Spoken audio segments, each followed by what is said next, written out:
Welcome to TVBS Meeting Room, where we tackle global issues with a view from Taiwan. I'm your host, Wenqi Yu.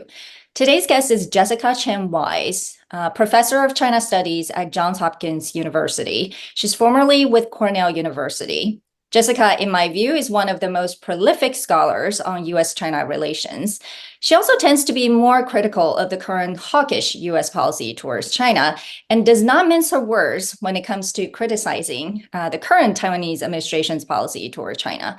While not mainstream in the D.C. world, her view is widely shared by many longtime China scholars. So let's hear her views. Welcome, Jessica. Thanks so much for having me. Well, as a scholar, you also spent a year working in the State Department's policy planning office in the Biden administration. How was that experience, and what were your learnings? How is that different from the academic world? It was a really important experience, and I was grateful for the opportunity to help contribute. It's a really difficult set of challenges that the United States faces, not only vis-a-vis China, but also around the world. And so the opportunity to work with members of the Biden administration really helped open my eyes to the full range of issues around the globe and how relations with China factor into that.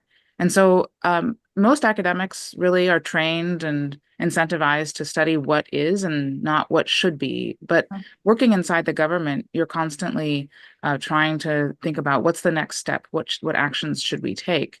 And so it was a really important and formative experience for me in trying to apply the insights that I've learned from my academic research and that of so many scholarly colleagues to try to understand how to better situate the United States, given the many challenges that we face, but to do so from a basis of rigorous evidence and strategic deliberation. And that, I think, combination, of scholarly rigor and perspective, but policy relevance is the same kind of trajectory that I hope to remain on.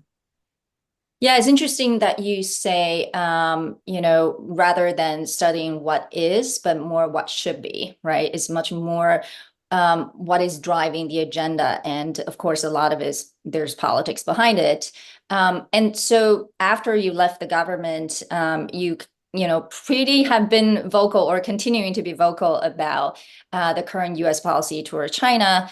Can you share your main criticisms and what do you think the new administration, whether it's Trump or Harris, should do?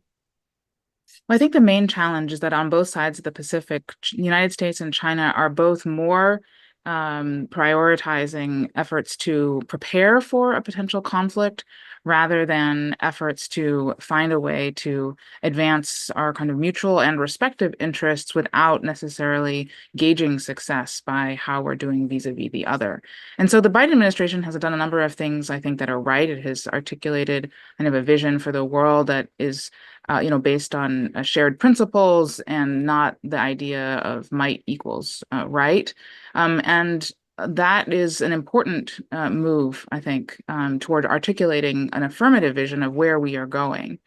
But at the same time, there is rhetoric in Washington, and to say nothing of in Beijing, that defines success as sort of winning, implying kind of a winning that is beating the other or outcompeting the other.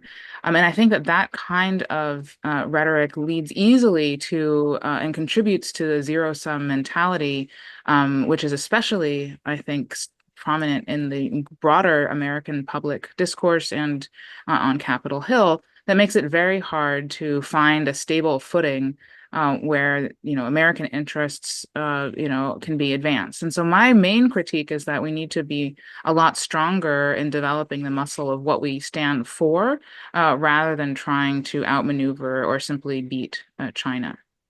It sounds like, from my own observation, that the objectives seem to have changed on both sides, right?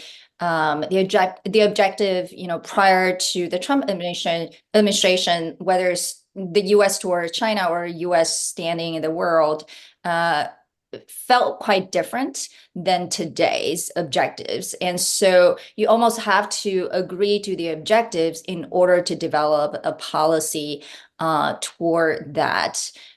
Would you say so? Especially, let's just focus on China for now. It used to be the default position is to embrace China, integrate China into the world. But now, like you said, it's about winning over China. I think there's still a set of folks who are still of the belief that a China that's working inside the system is better than a China that's spoiling for a fight on the outside of the system. But to be sure, I think both Americans and Chinese leaders are working to invest in other forms of minilateral forums where they see those as both insurance and leverage in the broader competition or for potential conflict. And so that is a sort of action-reaction self-reinforcing dynamic that I think is putting a lot of strain on the overarching inclusive institutions that the United States and China both belong to. That's not to say that there isn't effort at the United Nations to make progress on things like artificial intelligence, but I think that the bulk of effort still is placing this kind of almost centrifugal force, pulling the countries apart, despite the two countries' interest in stabilizing the relationship. Yeah. Well, it's obviously Taiwan is a critical part of this relationship, and I want to mention a foreign affairs article that you co-authored with Bonnie Glaser and Thomas Christensen last year. That you argue that the U.S. must reassure and not threaten China in order to deter China from invading Taiwan. Tell us what the main thesis was.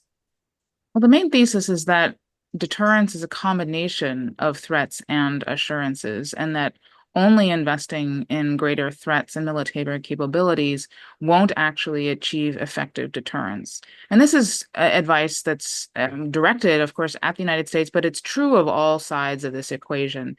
Taipei, Beijing, and the United States in Washington, I think decision makers should realize that, going back to the famous theorist Thomas Schelling, that if you only invest in threats and don't make clear that these are conditional threats, that if the other side exercises some degree of restraint, they won't inevitably be punished or face the loss of their interests. And so it's not a blanket form of reassurance that we are suggesting.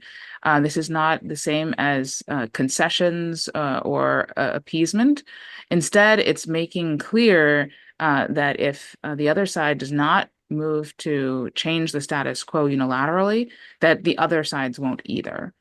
Because without those kinds of assurances, all of the military saber rattling or demonstration of resolve won't actually be successful in bolstering deterrence. Yeah, I think some people may argue that, between reassurance and deterrence, basically, these two, where's the sort of the right balance, right? Some people may argue that in the past, there were too many reassurances, not enough deterrence, and now it needs to be different. Obviously, from certain people's point of view, there's too much threats, and so I want to come to Taiwan specifically because you seem to think that the U.S. Has slightly changed its position. What makes you think so? And then second, what do you think has compelled the U.S. to make those changes, even though it claims that it hasn't? And third, what do you think a new administration's policy toward Taiwan should be? Well, you're very much right that it's a difficult balance to strike, and people can perceive an imbalance when, in fact, we need to invest in both sides of the equation. And in the article, Bonnie Glaser, Tom Christensen, and I call for and support efforts calling on Taiwan to strengthen its sort of asymmetric self-defense, as well as the continued provision of American military equipment, et cetera, to Taiwan.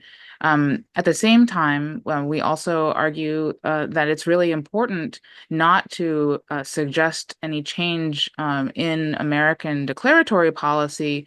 There are some on Capitol Hill and that have suggested, a much more forward-leaning support for Taiwan's independence or sovereignty, which would mark a major departure from U.S. policy over the last 50 years.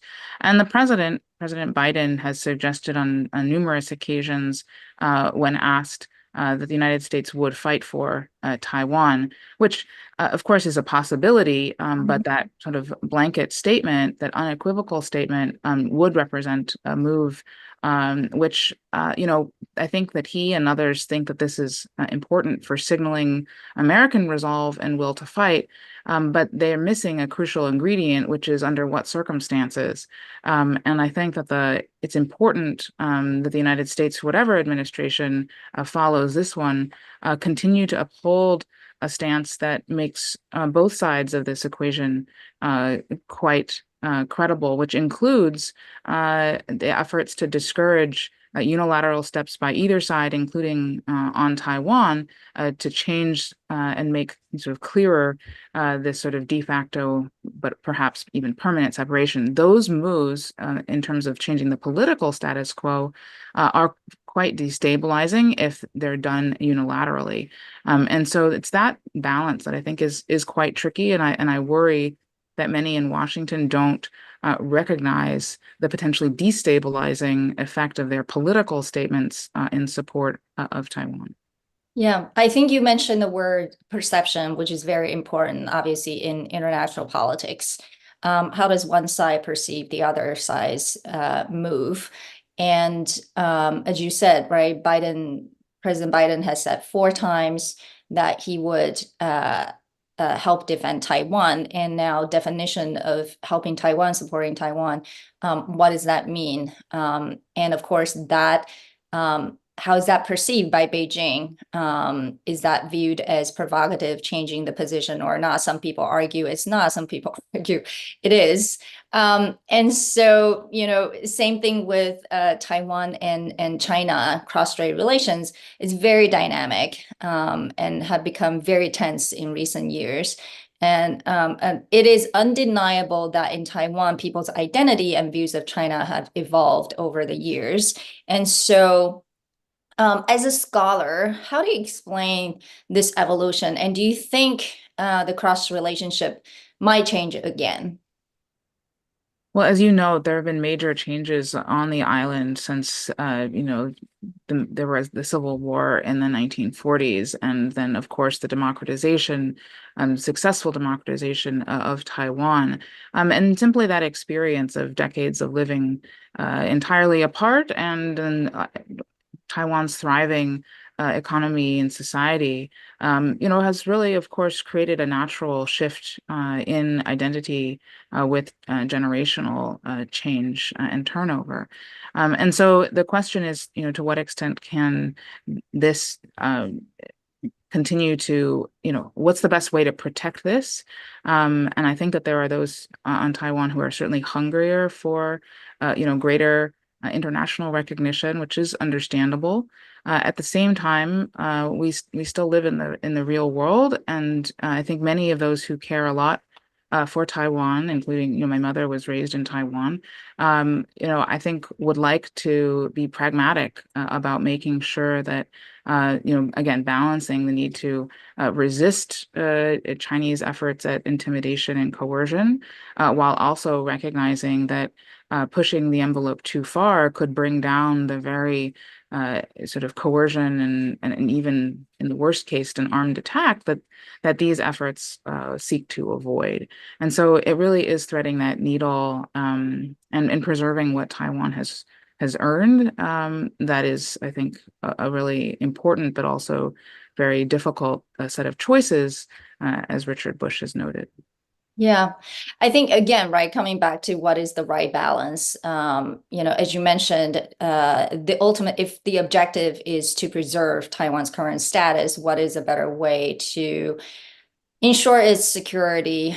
Is it more integration into international society, more recognition, or it's the other way? Again, this is obviously a heated debate in not only in Taiwan, but also on the US side and internationally. I'd like to add that I think one of the most important things for all parties is to preserve the possibility of some future evolution that could, in principle, resolve the situation. I think when leaders or politicians on any side begin to feel that the clock is running out, that's when it could set in motion a really dangerous, set of beliefs and actions that could actually hasten or accelerate the slide towards conflict.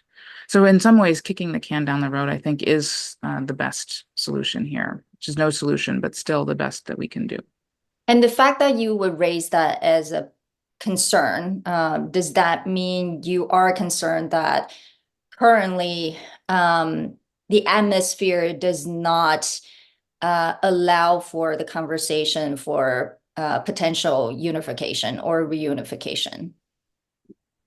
I don't think that the specifics here are the most important thing. What I'm trying to caution against is the fatalism. It's particularly, I think, dangerous when people in Washington start speculating about when, the invasion is going to take place. Is it in 2025 or 2027? That kind of unfounded speculation, I think, sets in motion and really freezes the possibility of finding diplomatic off-ramps or ways to simply, preserve space for continued discussion and diplomacy.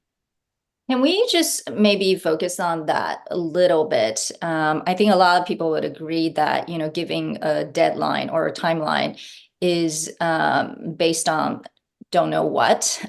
However, there's definitely evidence that there's military buildup on the PRC side.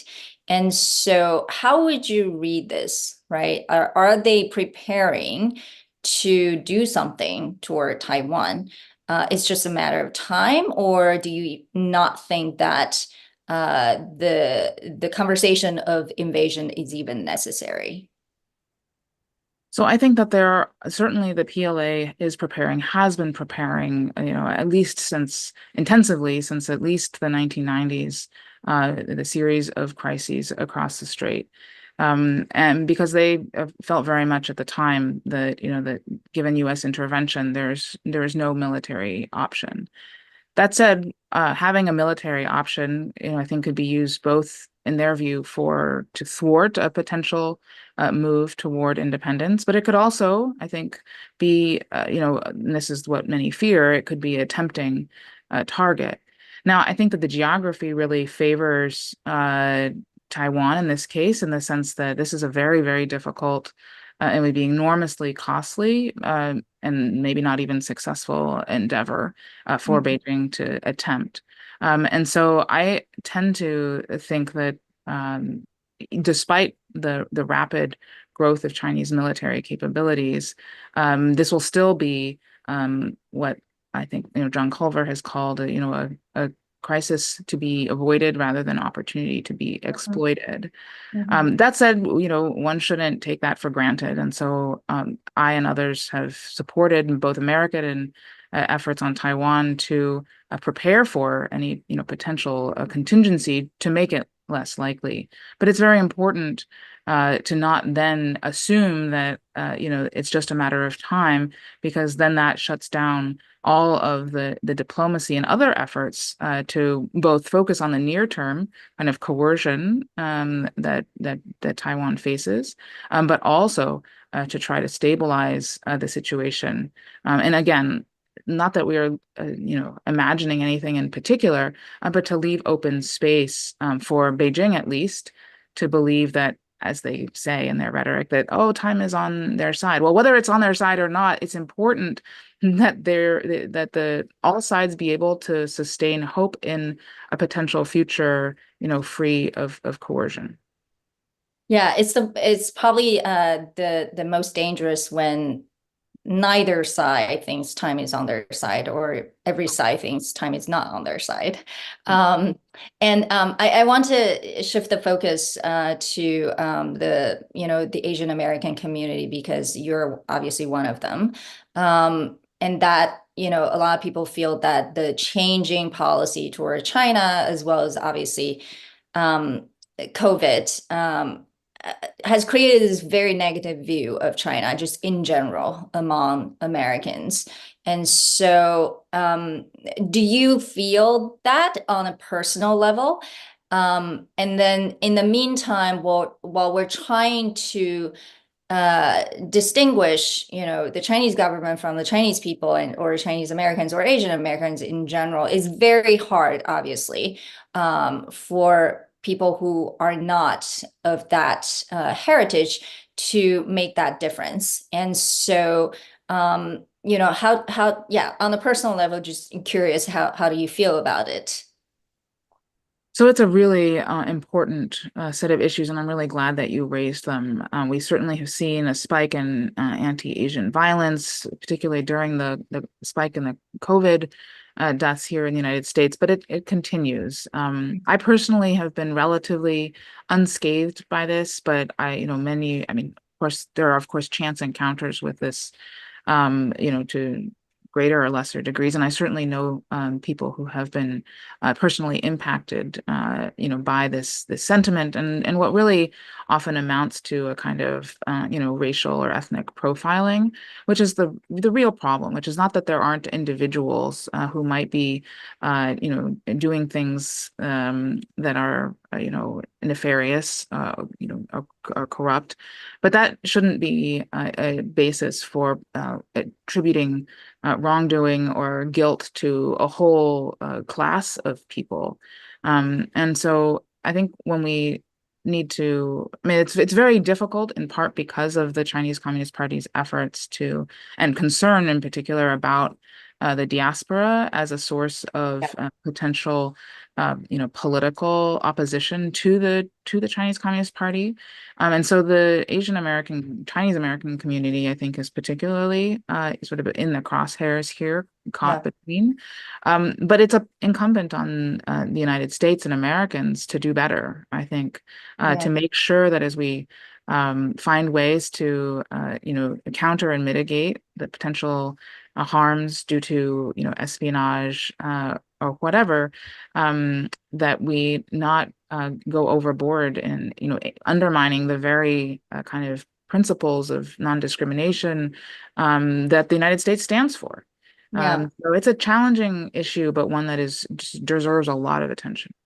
Yeah, I think it is especially challenging these days when you have it's almost like the trend when the media is reporting on certain cases or issues.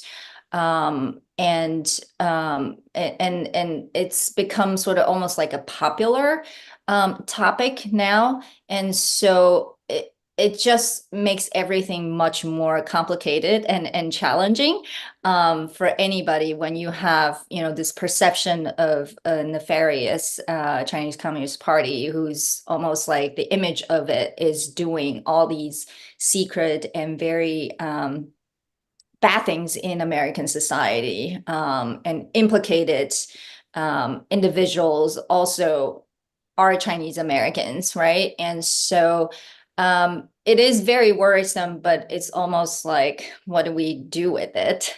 And I definitely agree with you. I think the US government also needs to show some leadership. So I want to ask the last question. Does China matter in the upcoming US elections? We know there's a very important presidential debate tonight in the US. Do you think China will come up? I don't think that China looms very large in this election, in part because the Biden administration has been careful over the last 4 years not to take any actions that could possibly be construed as soft on China. And so it may pop up here or there. I don't expect any specifics, particularly.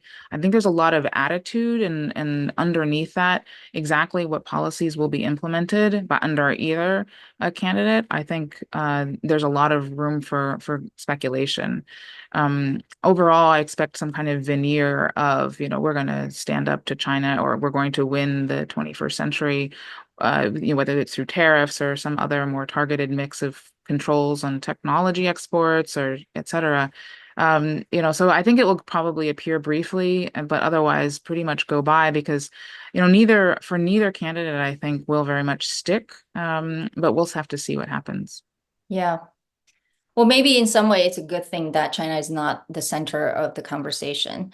But we hope to have you back. Thank you so much for having a conversation with us today, especially sharing a view that is not usually viewed as the dominant and mainstream Washington, D.C., very hawkish view toward China. Obviously, that's very important as well. So we hope to have you back, perhaps after the elections, so we know which administration is going to be in power. And at that time, there's going to be a lot of speculation of what a new administration's policy toward China will be. So thank you so much, Professor Chen Wise. Thank you.